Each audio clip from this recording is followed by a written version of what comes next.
It is day 6 of my Christmas nails, and I'm taking a look at blue Christmas nails this time. You could even say a blue Christmas. This is one of my favorite colors recently. It is a blue by Holo Taco. I believe it's called Twice in a Blue Moon. It's absolutely stunning. It's hard to tell on the first coat, but it is a shifting polish from blue to a kind of purple depending on the light. And it does have little miniature hollow glitters, maybe hollow like tiny flakes, I'm not quite sure.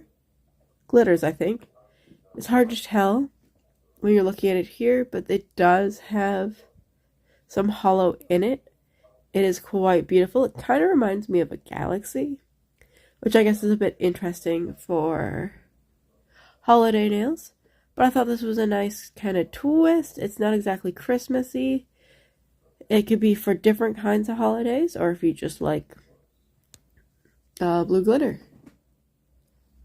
For this set, I wanted to do a set for the holiday lights. I was thinking specifically Christmas lights, but it could be any kind of holiday lights that you want them to be. And I am just trying to put on my decal, and I'm just tapping it on there. Just trying to make sure I don't smudge it or move it around too much as I'm tapping it in there, because this could destroy the pattern on there. It takes some practice, and just making sure you don't leave it in the water too long or take it out too soon. I'm just putting on my second one now. I decided to just put the clear base coat on those nails and go right ahead putting on the decal, just to make sure that no other polish was kind of seeping through. As you can see, I didn't quite get that decal onto the side of my fingernail, which is a bit unfortunate. I did try and maneuver it over a little bit, but it didn't quite go perfectly, but that's okay. We're going to make it work because I didn't want to start over. You could start over and just kind of do a new water decal. That is fine. That's a perfectly good way to do it if you're not too invested in the one you have on there.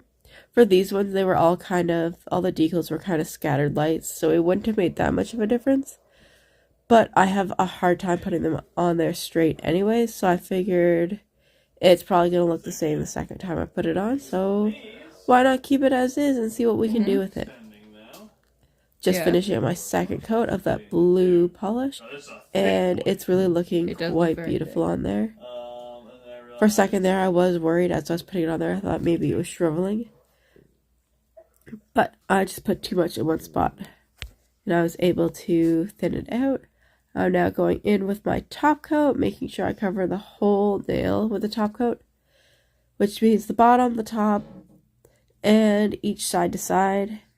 That is very important, because if you miss out on some of it, that part of the nail polish might get destroyed faster than the rest of it, or it might peel off depending on how your nails are and how well they hold polish. I have a bad habit of fixing my nails with any nail polish I get on my fingernails or my cuticles by just kind of rubbing it away with my fingers. This does work pretty well most of the time. Sometimes I do have to go in with a cleanup brush, but I have a hard time getting the right amount of nail polish remover on there, and I find it just ends up getting everywhere and ruining my manicure if I do that. That is just a me thing. I cannot control the brush as well as I need to, and it's something I need to practice. And I'm just going in with a top coat on my nail decals. As you can see for that finger, I forgot to film it, but the one that didn't go over all the way, I actually did put black outlining on that edge, so it is hard to tell, but if you look closely you can see that there is a bit of black there where there should have been nail. And this is a trick I find really helpful whenever I mess up any of the decals like this, because it's hard for people to see from a distance and they wouldn't notice that it's there without getting close, and it just kind of allows you to keep going without anybody seeing any of that. And I guess I forgot to film it, but I did put colored dots on there, as you can see here. They were from Fancy Gloss, and this is them under, I guess, a black light. And they looked really cool. I really liked how they turned out. And this is them again in the daylight. Thank you so much for watching. I hope you liked it. Bye!